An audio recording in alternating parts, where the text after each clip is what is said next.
Command center being caught off guard by a bunch of Goliaths, and Mind's going to have to repair this quickly. If that command center goes down, Mind's going to be in huge trouble. Mind bringing out a lot of SCVs to repair, and he's going to lose some of those SCVs probably to Goliath fire, but he is going to be able to save the command center.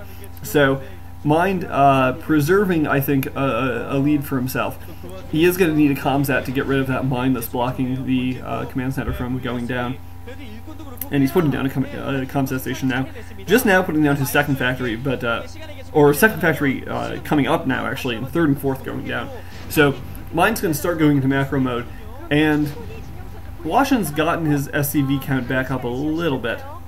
So we'll see whether this game just sort of resets. I guess a big part of the question is whether Mind's been able to keep pumping SCVs, and Mind's got to be careful there. But if Mind's been able to keep pumping SCVs this whole time while he was harassing Hwasin, then he'll be significantly ahead in SCV count. He has cleared out this mines, and he's going to force those Goliaths back, especially with the Wraiths to spot for his tanks. And he's going to be ahead shortly, 4 factories to 2. So I would say game's reset a little bit, but Mind's still firmly in the lead. He also has those 2 starports for whenever he decides to start pumping dropships. He could also switch back to Wraiths if he wants to at some point, but I don't think he will, given that there is an armory and Comsat stations up already. About even ground forces out now. Hwasin might decide to push, might decide that he needs to make up this economic disadvantage, but I don't think he is pushing out a little bit. I don't think he has the forces to really sustain a push. Sure, moving back and forth a little bit. So we'll see what he decides to do eventually. Raids moving along the side of the map, probably just to check for anything tricky, check for expansions, check for vulture raids. Neither player deciding to go for a third base yet. Mind probably could if he wanted to, but I think he wants to secure this macro advantage and make sure that Hwasin's not going to be able to mount any sort of surprise timing push. Mind now getting his armory down. So Mind's going to try to get some upgrades of his own and probably get a few Goliaths out. And Tank Line's now posturing in the middle. Yeah, hard to say whether Mind's preserved too much of his advantage here. I don't know. He still has a lead in factories, though. Still no third or fourth factory going down for Hwasin.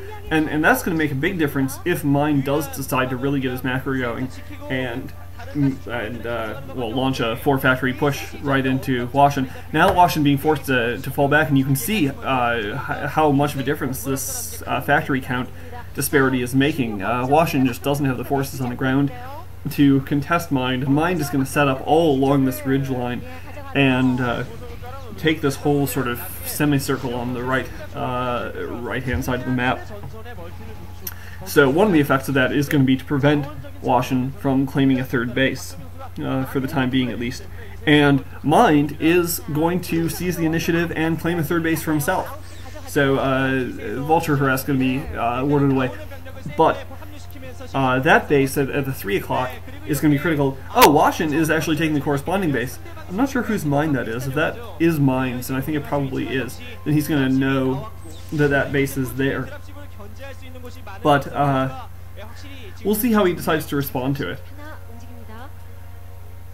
Dropship's now out, so or at least the first dropship, and we'll see. Mind could decide to go for a drop to break that bridge line on the left-hand side of the map and deny the third base. He has a dropship out. I don't know if it's loaded with anything yet,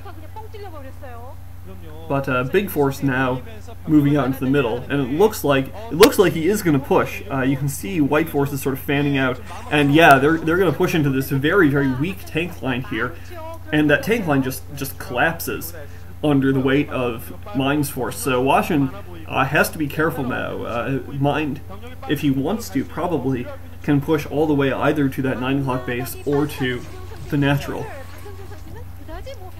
But he's going to fall back and assume a defensive position, and this can be Mind's liability sometimes. He is not always the most aggressive player, doesn't always seize the initiative when he has it. And now, when I feel like he could really cap his lead in the game by taking out that 9 o'clock base, he's going to instead just be content to play on even bases and make sure that he secures his own second expansion.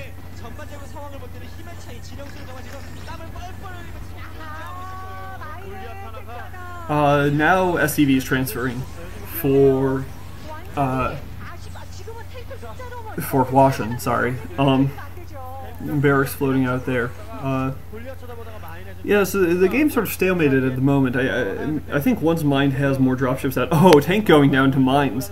Oh, no, Goliath taking some serious damage too. So, and again, you can see the Mind has really a superior tank force here. Well, Hwasin has a few more tanks in the back. I think he's still behind in tank count. But now a base going down for Hwasin. Wow, and this is really odd. We usually do not see this map split this way. Usually we would see the top left base going to Mind and the bottom right going to Hwasin, but the way they've set up their siege lines, they're each sort of they're splitting the map in half vertically, and Mind's going to claim this bottom right base far away from his far away from his main, far away from reinforcements, but hopefully he'll have the dropships up to defend it. And because he does have this whole ridgeline secured, he'll be in relatively decent position, somehow getting some vultures into the back. I don't know if that was I guess it must have been there. 4 vultures, so that must have been some sort of drop. Not doing a ton of damage here, though. He picked off 1 SCV, it looks like, building a supply depot.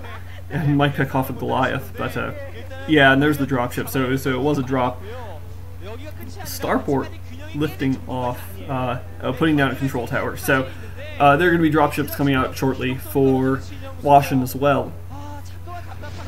And we may transition into Terran late game pretty soon with heavy dropship forces and big fortified siege lines and lots of turrets up. I feel like this is being played sort of back to mirror builds at this point late in the game. Each player is taking the corresponding base at the same time and going for the same expansions. But I feel like Mind is still in the lead. He still has an advantage in initiative, an advantage in force on the ground. Hwasin is going to try to change that, though. It looks like he's pushing down the right side of the map. Now he has a big force of unsieged tanks that's going to move in and try to take out this bottom right expansion. If he does that, I think the right move for Mind would be to go down and try to take out that top left expansion. But, oh, Mind sieging his tanks just a second sooner, and yeah, that second just makes all the difference. All of Hwasin's tanks just being wiped out for minimal losses for Mind. And that attack, a big force there, but that attack just petered out. We'll see whether Hwasin could have sent some of his lighter mechanized forces down. Yeah, oh, and he did send a force down to the bottom right. So he's forced the command center to lift off. So that was a successful attack, but now Mind is counterattacking to the top left. And that's what happens in this sort of mirror position game.